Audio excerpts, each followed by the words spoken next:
Welcome to the Spiritual Unity Radio Network, a station dedicated to the concept that all manifestations of the divine are equally valid.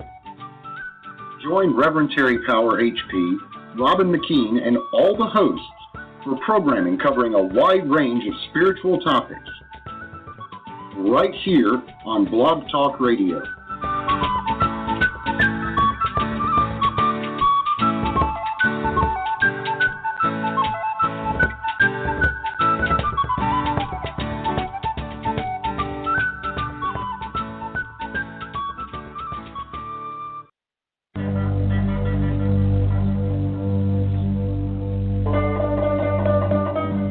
Enter the realm of living myth. Voice of Olympus, hosted by Hercules Invictus and Athena Victory, celebrates the mythic impulses of ancient Greece and Rome, and they invite you to celebrate with them.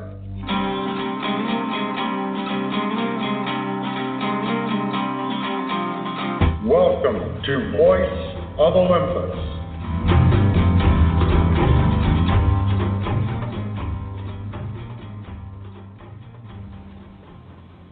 Greetings! Welcome to Voice of Olympus on the Spiritual Unity Radio Network.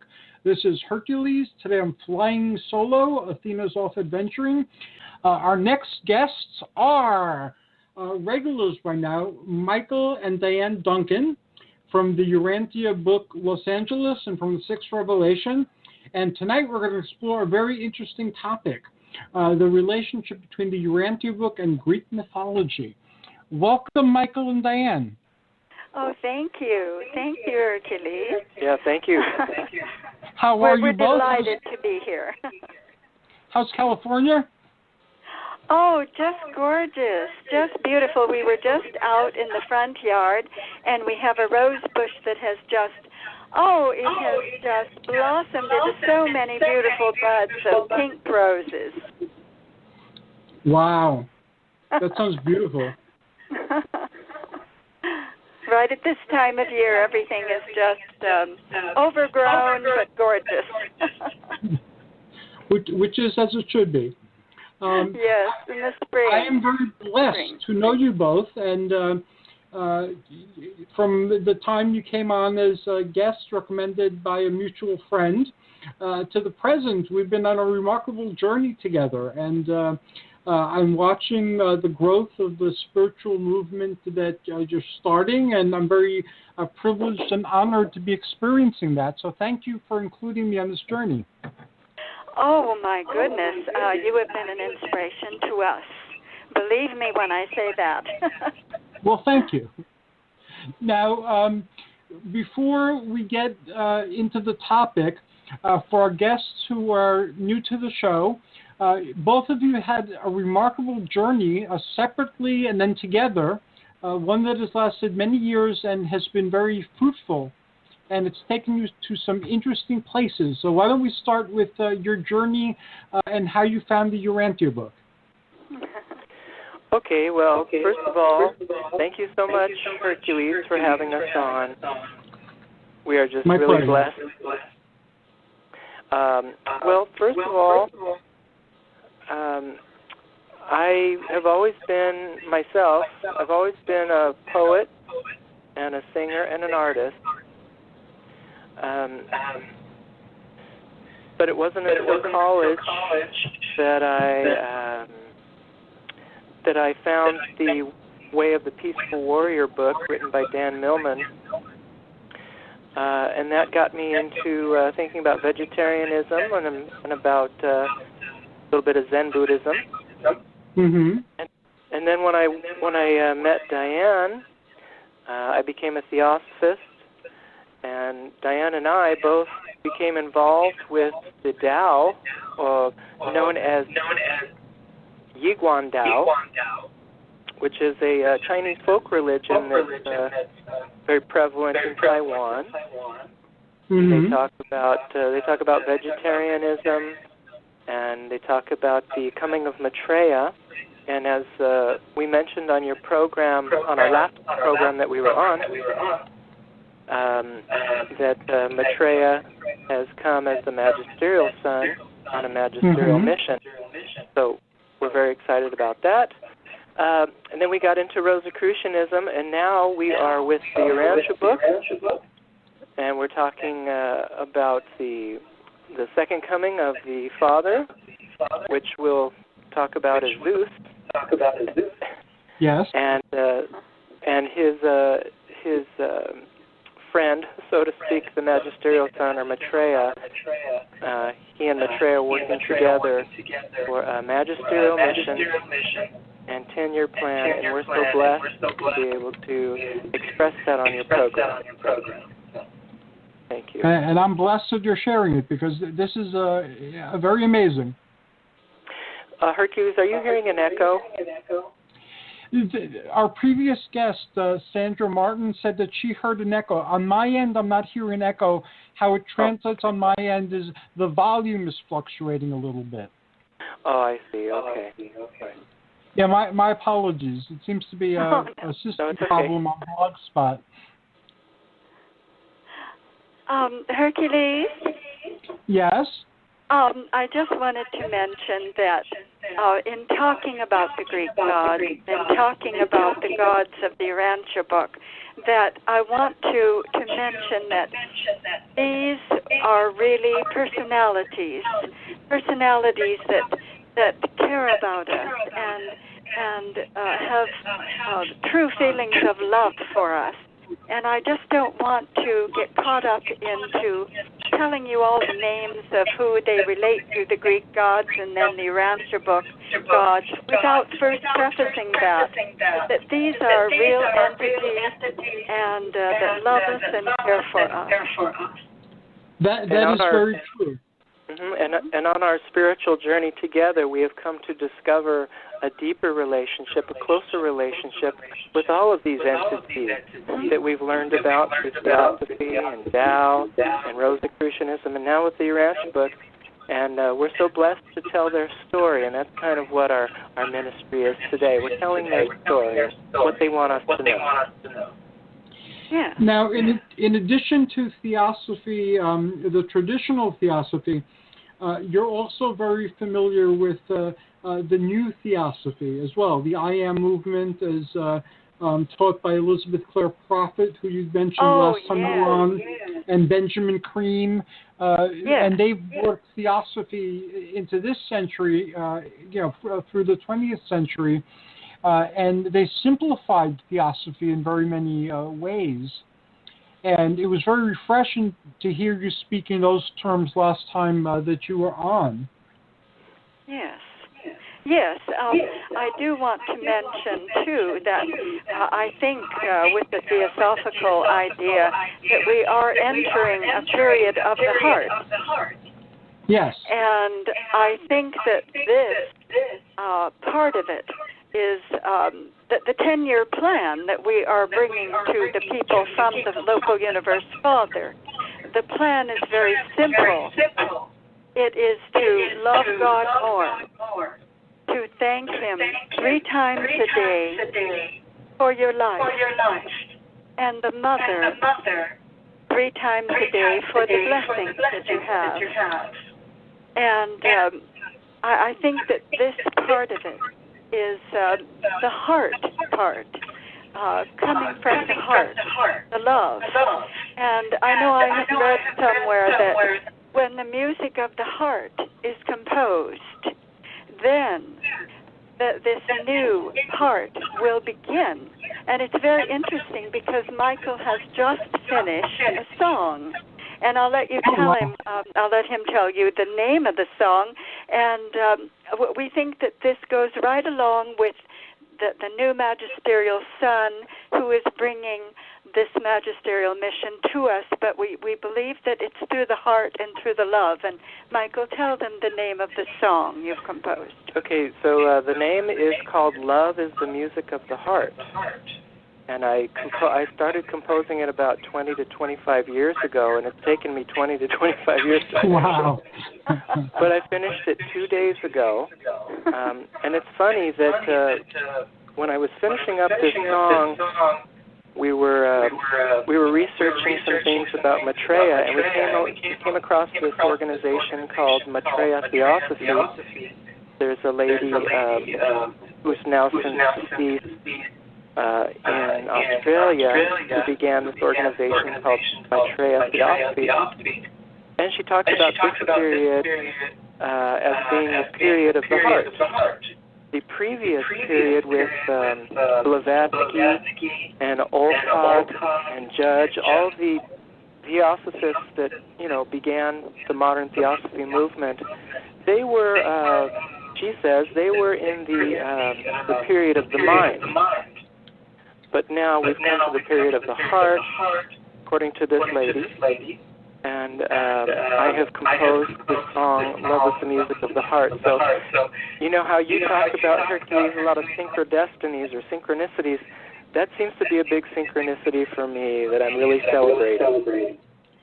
Well, it's awesome. 25 years and you complete the song and then you find this information. That is wonderful. Mm-hmm.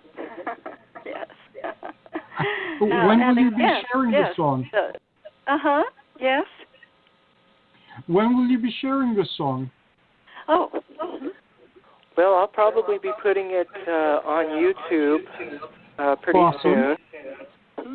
But I just finished, as a matter of fact, that song was the song that helped me finish my second album of Urantia Book-inspired songs. This album is called Urantia Book Songs of Love and Peace. So this is the final song on that new album. So I'll be sending you one, Hercules. I'll be sending you a CD. But I'll put the song. Thanks. I'll put the song and I'll put the album on YouTube sometime in the near future. Yes. Now, both of you are composing. You've composed the book, and that is amazing. And this is part of your new ministry. Yes. About a year ago or so, I began compiling a book. Well, actually, Dianne and I both began compiling a book of our lives, of our spiritual journey. But what really compelled me to start really writing the book in earnest was,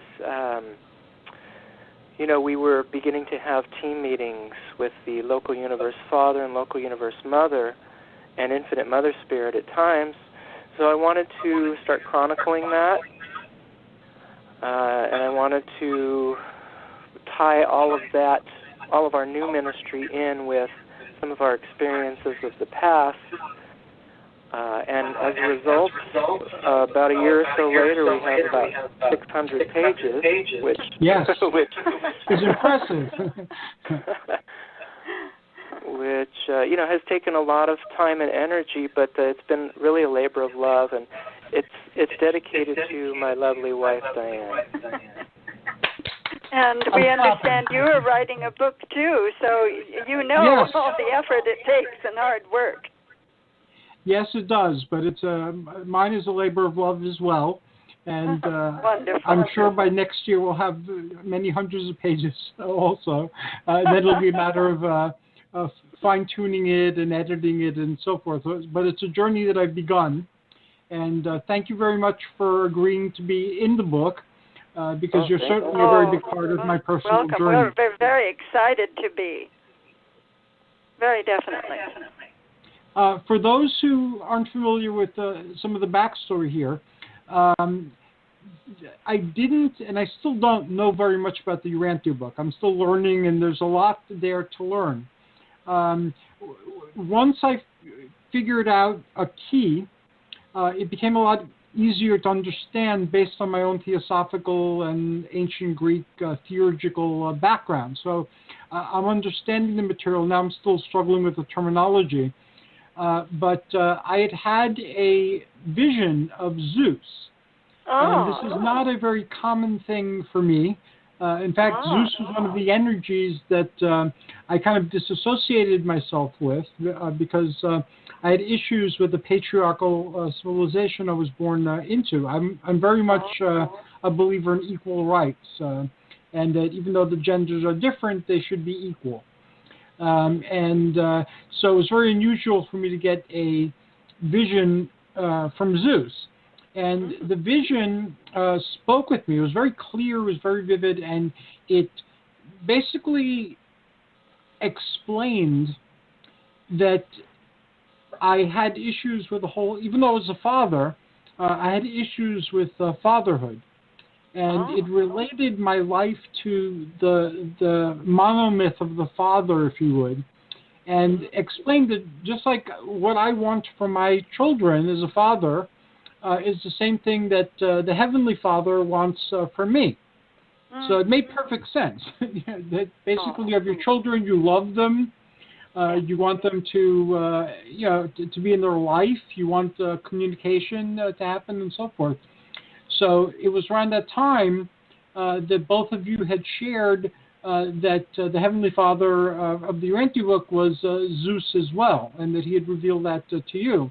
And then there were remarkable, and I'm talking about a remarkable number of synchronicities for a fairly long period of time, so far as synchronicities go, that took away any argument I might have made inside my mind that this was a coincidence or wishful thinking or anything like that. It was very clear that the Father was communicating with me through many mouths and saying the same thing over and over and over and over again. So I accepted it and I went with it since then. And I must admit that even though my life is still very challenging, a new way of approaching things and looking at things has opened up. And many new avenues are opening up for me. So this is an exciting new journey, and it is very tied into what both of you are doing. So I'm very happy about it. Well, thank you. Thank you for sharing that. I think with the magisterial sun now working with us in a very close way, that we will find that there will be challenges, but I think we will also find that the love, since they're closer, is there for us to reach. And that's very comforting. Mm-hmm. Mm-hmm. And there are multiple steps that you shared before, too. There's definitely a program unfolding, and there's a progression that goes on for a great length of time. Yes, 50 years, the magisterial mission, I've been told, that it will be in 10-year periods with 3 years in each 10 years about, but 10 years times 5, it will be 50 years total for this magisterial mission to be completed. And for those who are new to the Urantia book, can you explain the magisterial mission a little bit and a magisterial sun? Oh, sure, I'd love to. So the Urantia book was published in 1955. It has 196 papers and over 2,000 pages, and it talks about the cosmic hierarchy, and that's what we're delighted to talk about a little bit today with our what we call a parallel study, the Urantia book modeled after the Greek gods. But it describes, generally describes the cosmic hierarchies of beings that, kind of like the pantheon of God, that rule over the universe of universes and help beings underneath them that are ascending toward paradise. Okay, so some of those beings that assist in planetary evolution and human evolution are called paradise suns. There are a number of levels of paradise suns, I guess you could say. There's a primary paradise sun called a creator sun. He, along with his female counterpart, they create local universes. A local universe is about 10 million inhabitable planets. And then a secondary paradise sun would be called a magisterial sun. Magisterial suns don't necessarily, create local universes, but they do go to individual planets, either with an adult body or as a spiritual being, or even on bestowals, what are called bestowals, where they come as a babe, kind of like Jesus did, you know. But these magisterial sons, they perform a number of different functions. There are, you know, the root of that is magistrate. You know, they come to judge planet at the end of dispensations to see if the souls have, you know, progressed to a certain point to be able to go on. But this magisterial son, who has come to work with the local universe father and mother and us, he's a magisterial son that is coming to affect some really material nuts and bolts changes for our planet. And that's one of the functions of these magisterial sons, that at times they come to a planet and they teach, they uplift, they judge, but they always come, the Urantia book says, with loving, tender kindness, tender, loving kindness.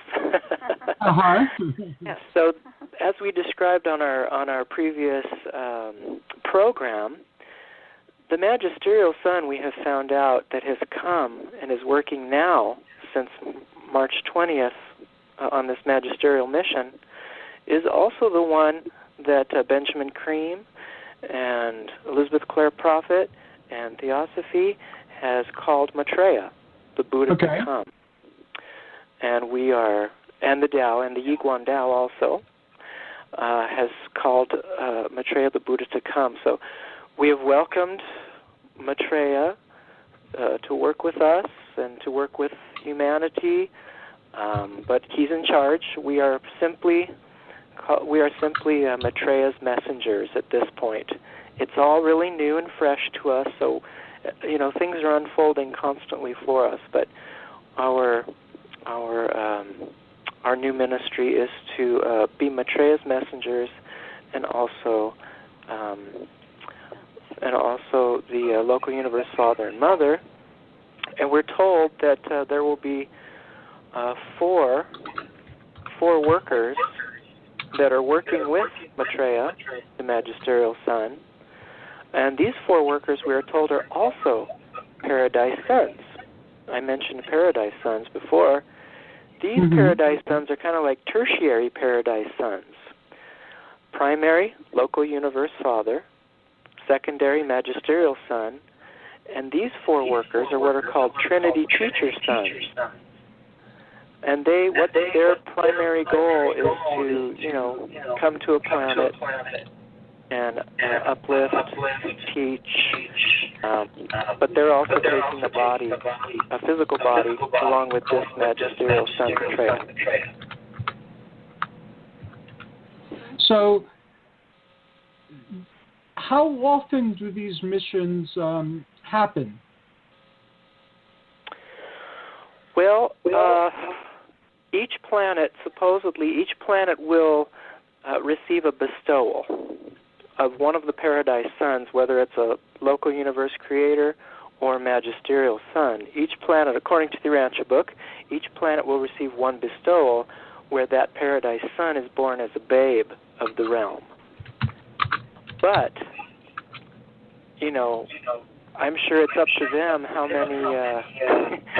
many magisterial missions they want to do, how many dispensations there are, how many planetary epochs need to be adjudicated, or, you know, at what point they should be coming to uplift a race or teach them something new or give them a new direction.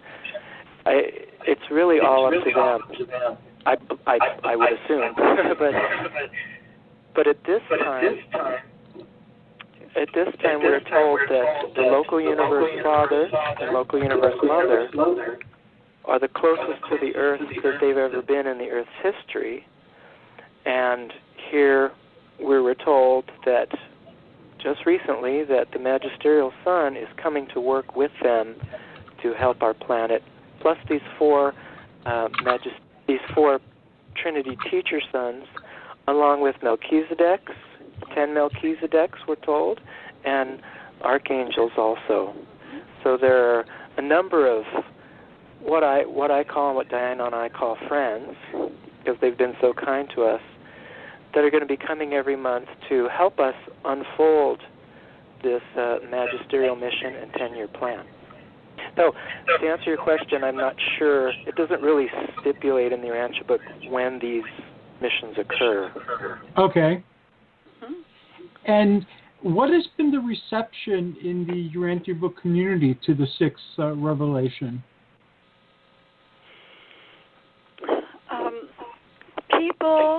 People seem to be concerned because they are not sure if this is a real magisterial mission. Benjamin Cream put out in the 70s and that Maitreya had left the Himalayas and actually had taken a plane because he had a physical body now and flew to London, England, to work there in the Asian community. In the 90s, we were working with the Tao, and we went to Malaysia, and we went to Singapore and Taiwan. And I was telling Master Wong, who was the head and is still the head of the Tao that we belong to for the world in Taiwan, that I was getting that Maitreya was working in Scotland also at that time, but in a Caucasian body, but at the same time working in London.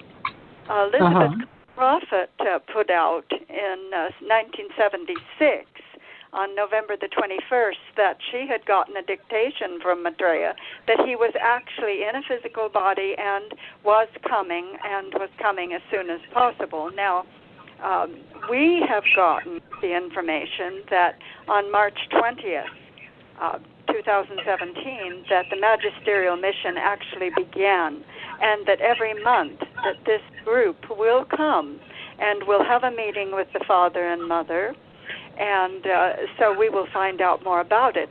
But I'm sure that the Urantia community has been wanting a magisterial mission for a long time. I found the book in 1985. At that time, that they were, hoping, and some of these people have been hoping for 40 or 50 years. And I think that it seems now, after all this time, a bit, they are having a hard time adjusting to this idea that it's really here.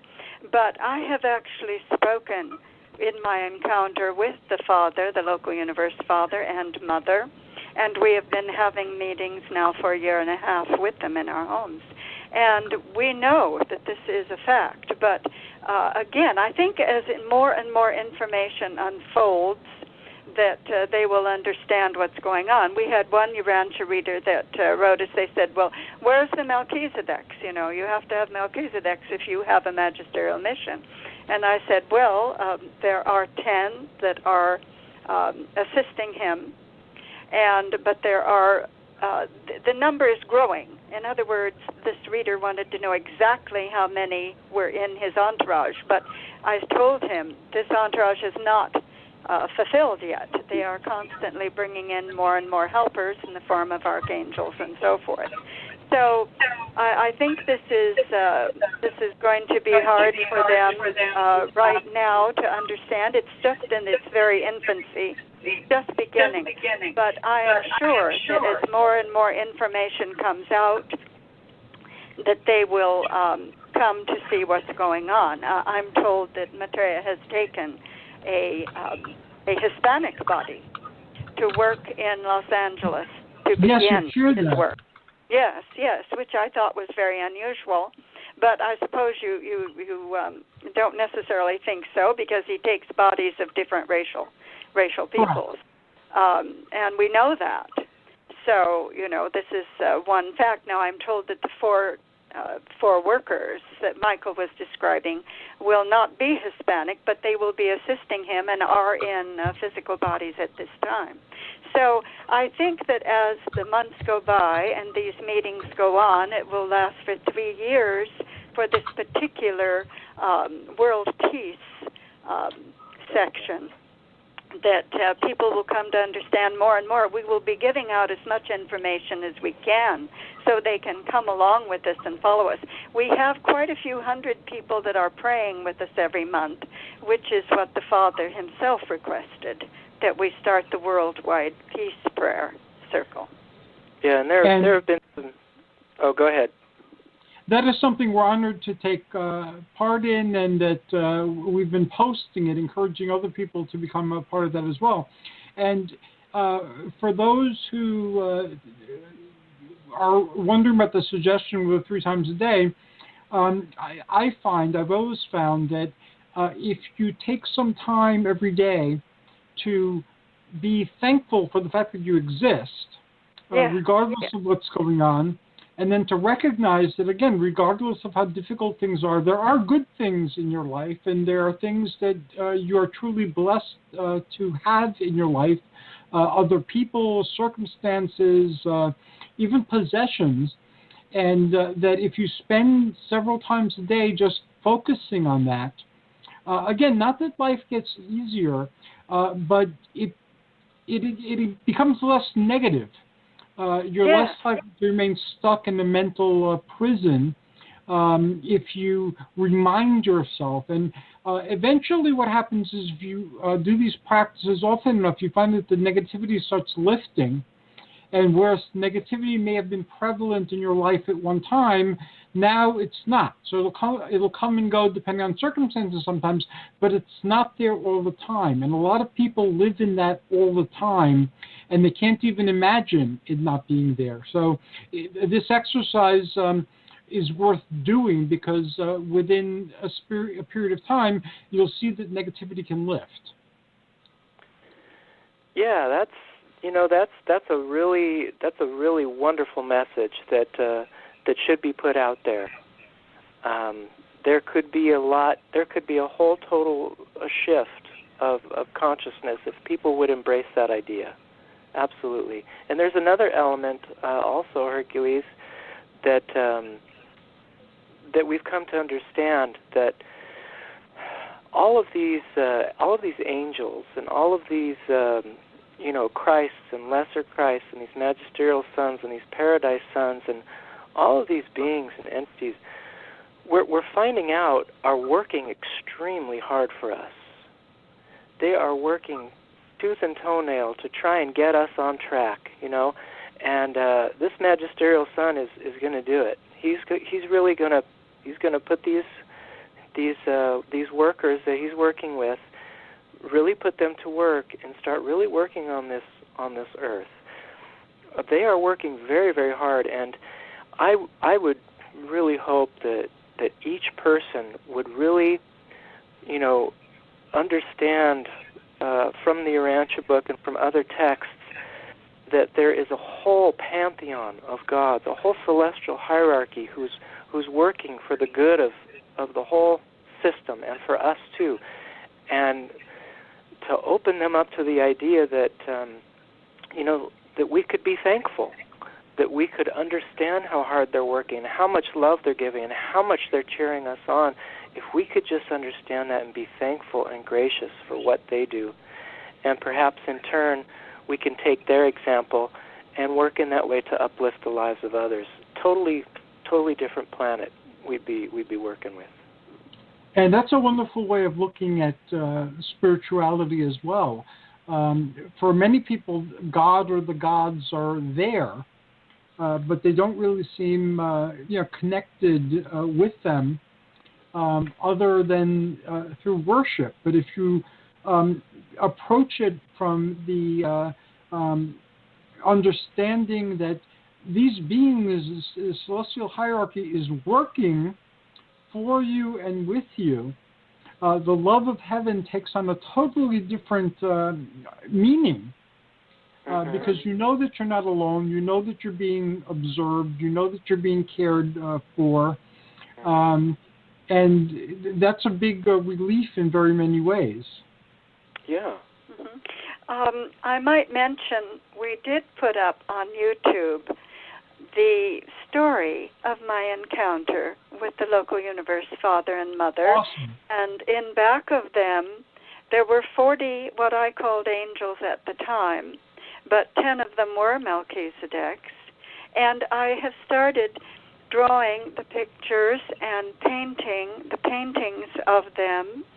And we have the link. Maybe Michael, at the end of the program, could give people the link. In other words, if you see the pictures of the father and the mother that I'm drawing, you can actually get an idea of what I saw and how they look and how they want us to see them at this time. They are so beautiful and so gorgeous. And I think that when I thank them sometimes, now most of the time I go outside and I look at the beautiful roses and flowers and thank them, but often I go up to the room upstairs where we have the meetings and I have their pictures and the paintings. And when I look at them, it helps so much for me to really remember exactly how they look.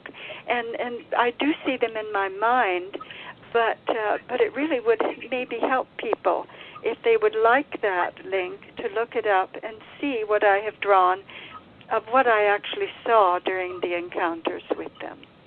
If you send me the links also, as well as announcing at the end of the show, I will make sure I link them on your peace prayer or Argonaut pages. And this way people can, when they're reading about your visiting and exploring those, they can go directly to your YouTube channel and learn more. Yeah.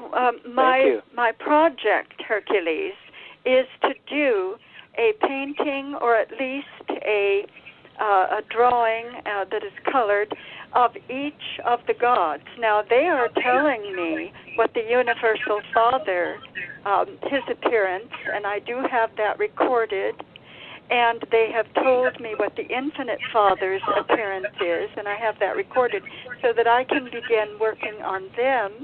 And I also am going to be working on Majeston, who is a daughter of the Supreme, who is the Universal Mother. And, there are over 2,000 sightings that we have listed and detailed from the last 2,000 years of some of these beautiful angels. They call them the Virgin Mary and, of course, Archangel Michael. But I am saying that they are possibly the local universe Father and Mother and some of these other angels, Majeston, and some of these others that I am being told what they look like. So that is my goal, is to make a picture of as many of them as I can so that people can actually see, and that will help them to become closer and feel their presence. And that'll be very helpful because we're all subject to, I guess, the curse of the Tower of Babel here, in that because there are differences in language and cultural understanding, often people who are speaking of the same things but using different vocabularies think they're talking about different things. And any effort to bridge that will be very helpful in our communicating with each other. And in fact, because we have both seen the Olympian parallels, I would like in season 4 of The Voice of Olympus, aside from your coming onto the Argonaut shows and having segments when we talk about other things, I'd like to do a continuous exploration so that we can build this bridge. Yes. If people could see them like I saw them, oh my goodness, they would realize how gorgeous they are and how beautiful and how perfect. The local universe Father is so slim and so kingly looking. Michael asked me last night, how do you feel about your relationship with the Father, he said. Do you think of him as a father? And I said, well, I thought of him as a king, but a humble king, a beautiful, gorgeous king, and also a very best friend that you could possibly have. But all love comes from this Father. All love comes from God, whether it is the love of a father, as you talked about earlier, or a love for a child, or a love for a lover, or a love for a parent. All the love comes from the Father. And as we've seen, like you've mentioned, as we've seen throughout the ages that the father and the mother have different names throughout the ages, but the father and the mother, they're still there. They've been there. They'll continue to be there. So I really like the idea of making the parallels that you're mentioning, Hercules. It takes a while to come into focus. Like one of the other groups of people I'm working with on building these bridges are the Urantia Academy of Science. And yes, I love them. They're awesome people. I've known them for over a decade and a half, and I've been interacting with them. We've never physically met, but like our relationship, it developed over the telephone and email and doing different shows together. And it took a while to find the thread that I was looking for. And the Unarians believe that civilizations throughout the cosmos go through a Grecian step in their development.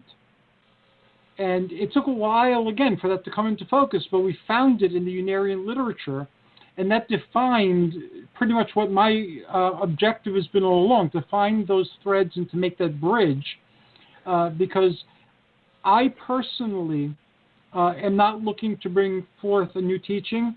The teachings have been given much better than I can express them many, many times. So where the wisdom is strong, and I could see it being strong, my task, as it were, is to make a bridge so that people coming to it from a Grecian understanding can see very clearly that despite the Tower of Babel, the gods are speaking here.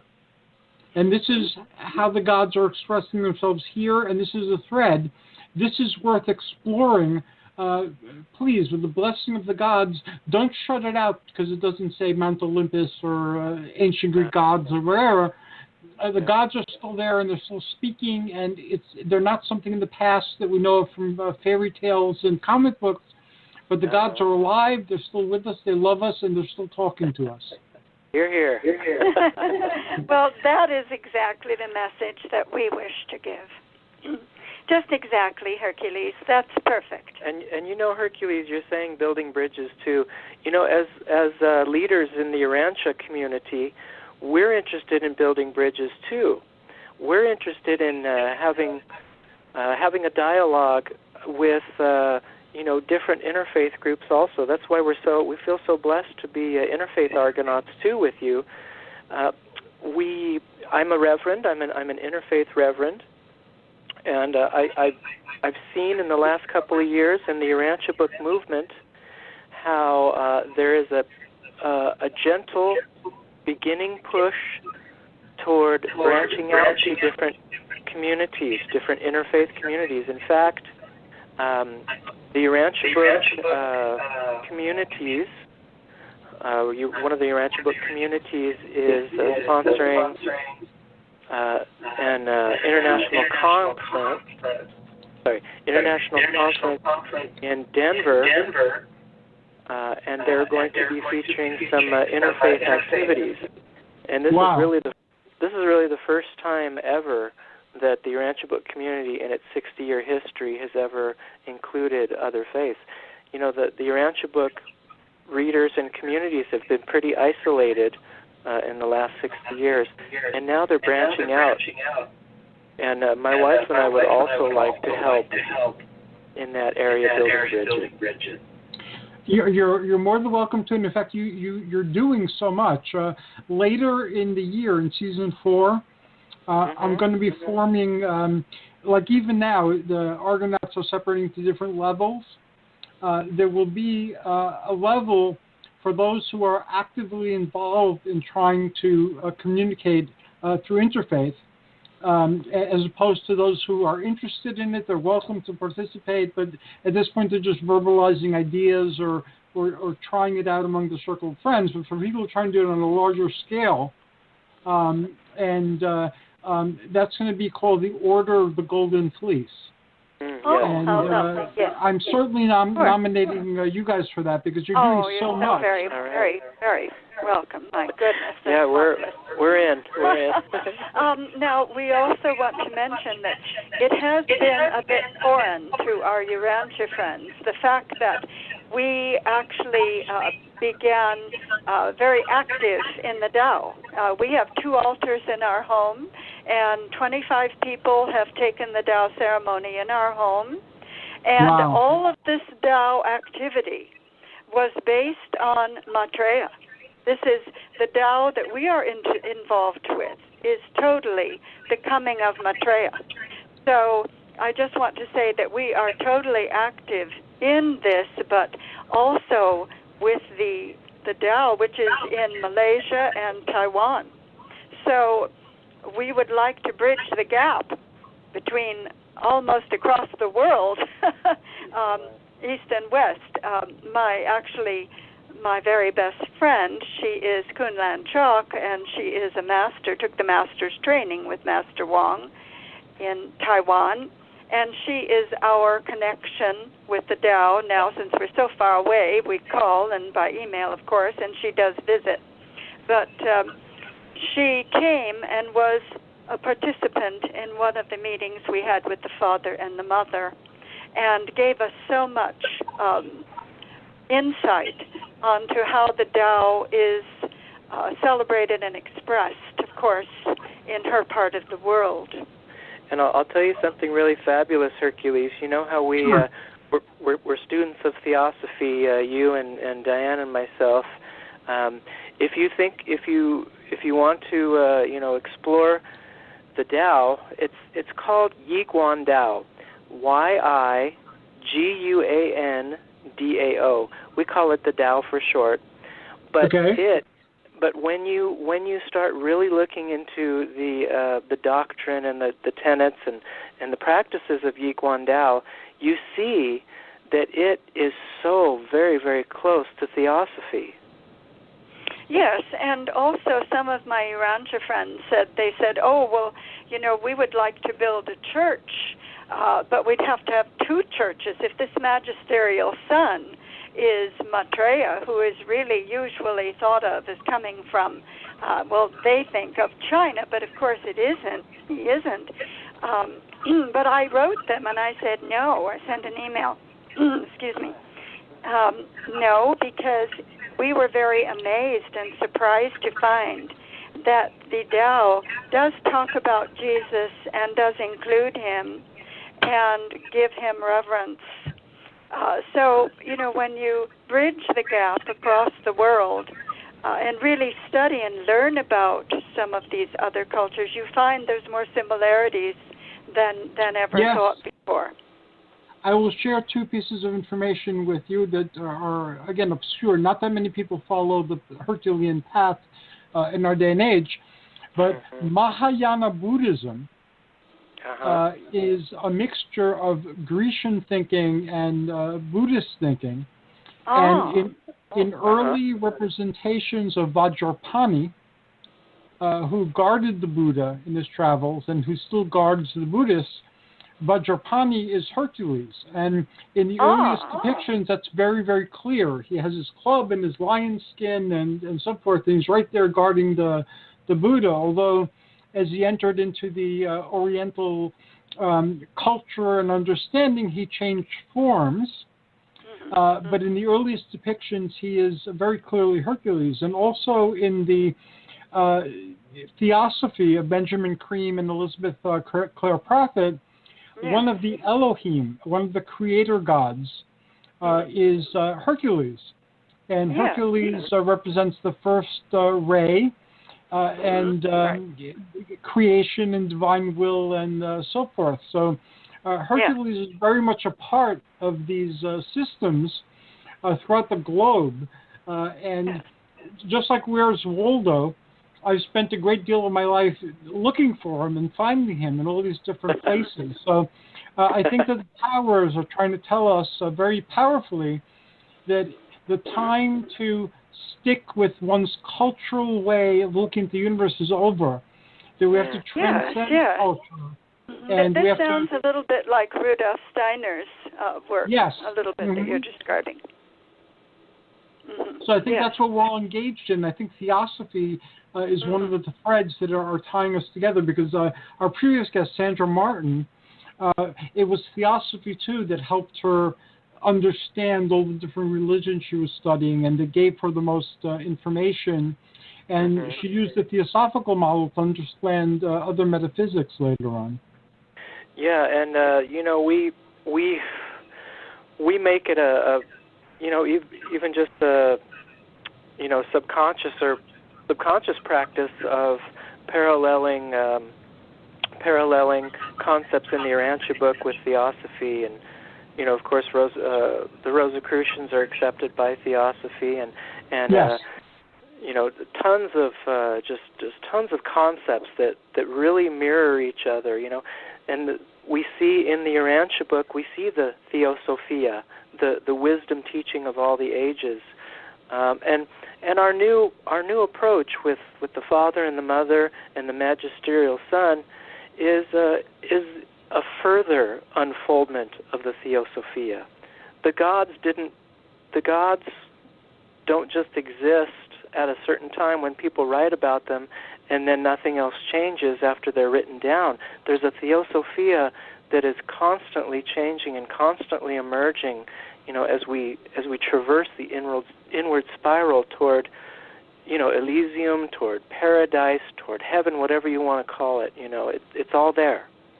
Yes. I want to mention too, Hercules, that the stories of Dante's Inferno, and his works, these have shaped a lot of people in the West, their idea of what heaven and hell is like, especially if they've, studied them in college.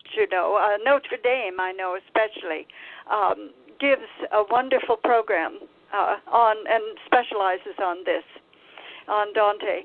And what we think is, and what I think, is that what we are doing right now is something that hasn't been done really for hundreds of years.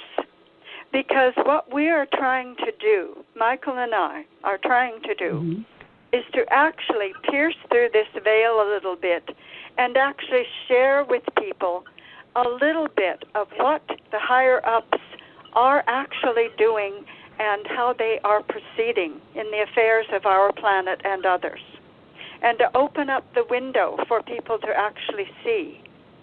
And I think really since Dante, there hasn't been anyone to really do that on a major scale, and that's what we're hoping to eventually do, to show many, many people how they are functioning, these gods, how they are functioning. So I have something to suggest then. For season 4, since I'm busy constructing that, why don't we make that something that we do once a month? We could have a theosophy segment, or theosophia. We can call it by its proper name, the divine wisdom. And we can explore these threads, and we can have other guests on. And theosophy will, again, become the common language. So wherever you're approaching it from, the understanding will be theosophic, which transcends culture. And, exactly. And I will send you a list of possible days. Let me know if they work for you, and I will schedule it right away.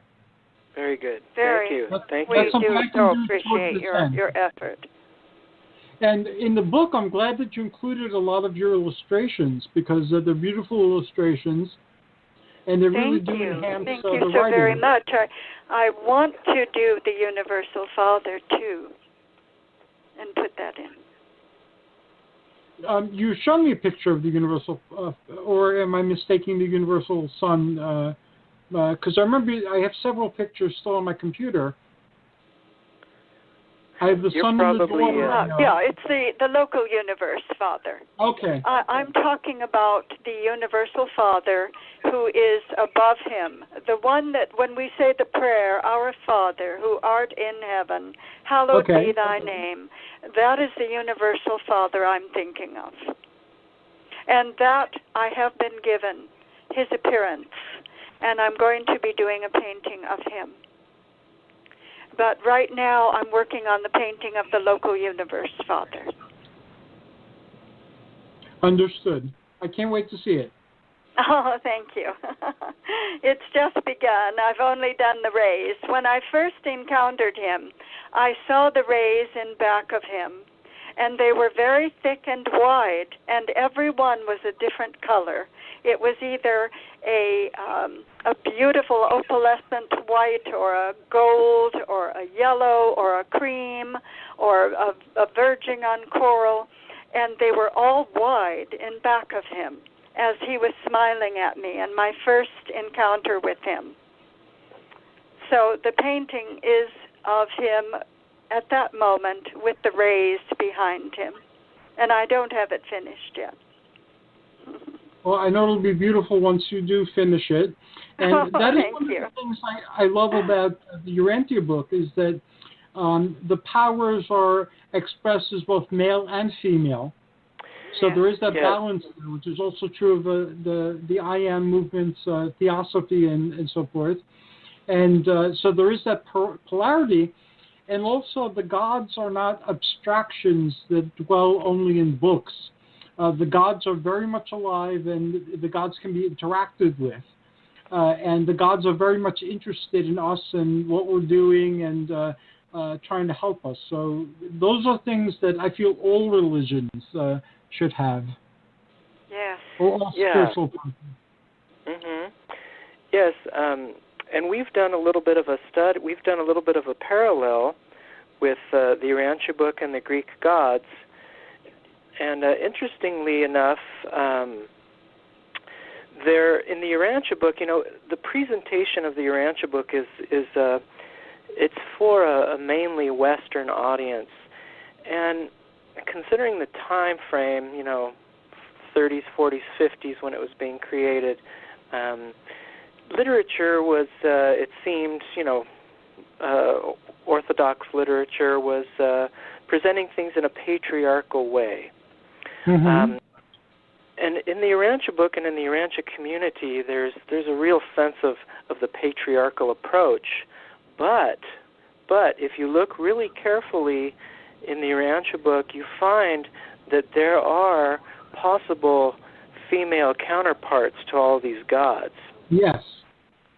So, like, for instance, the Universal Father that we've spoken of, the first person of the Trinity, if you look really closely in paper 117 of the Urantia book, you find that there's also a Universal Mother. And it says from paper 117, it says, if you truly desire to find God, you cannot help having born in your minds the consciousness of the Supreme. As God is your Divine Father, so is the Supreme your Divine Mother. And then it also goes on to say in paper 117, the morontial soul of an evolving mortal is really the son of the adjuster action of the Universal Father and the child of the cosmic reaction of the Supreme Being, the Universal Mother. So there's a Universal Mother and there's a Universal Father, but you kind of have to work a little hard to get them together. You know what I mean? Well, we have to end on this note because the show cuts off in a few minutes. Okay. But this is good because now it allows us to continue into a part 2. There might be a part 3 just on this conversation alone. So that's good. I want to thank you both. How can people access you and learn more about what you're doing?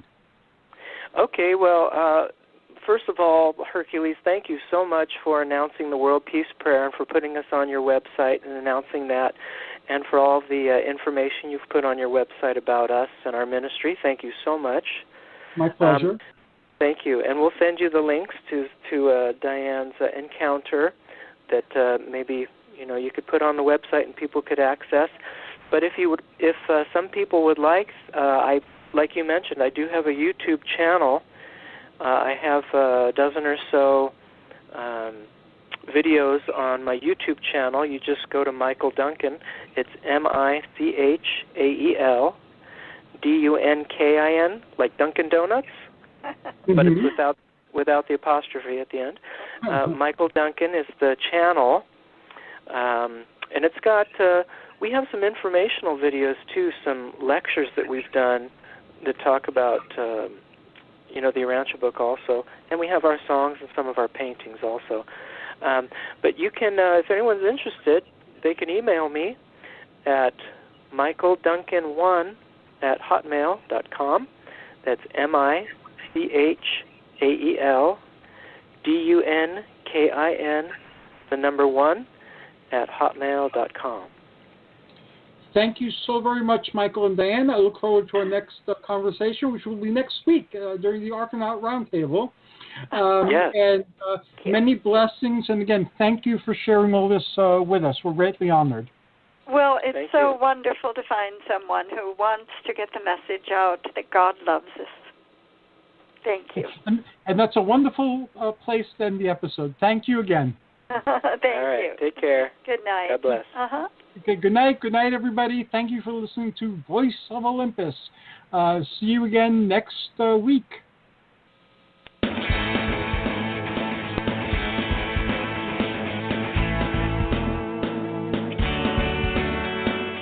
Thanks for listening to the Spiritual Unity Radio Network.